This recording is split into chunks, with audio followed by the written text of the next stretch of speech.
இப்படி இருக்கிற இந்த நிலைமையில ஏய் விஜய் வீட்டு விட்டு வெளியே வா, ஏய் விஜய் வீட்டு விட்டு வெளியே வா,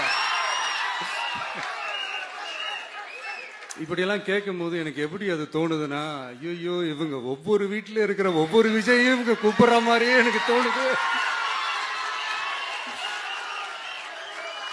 அப்படிதான் எனக்கு தோணுது. அதனால பொறுங்க பாஸ், வருவாங்க, முறையா வருவாங்க. ஓட்டு போடுற அன்னைக்கு ஓட்டர் ஐடிய கையில் எடுத்துக்கிட்டு ஒவ்வொரு வீட்டில் இருக்கிற ஒவ்வொரு விஜயும்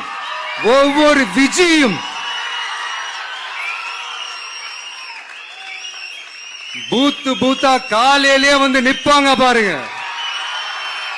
அன்னைக்கு தெரியும் பாருங்க, ஏண்டா இந்த விஜய கூப்பிட்டோம்னு.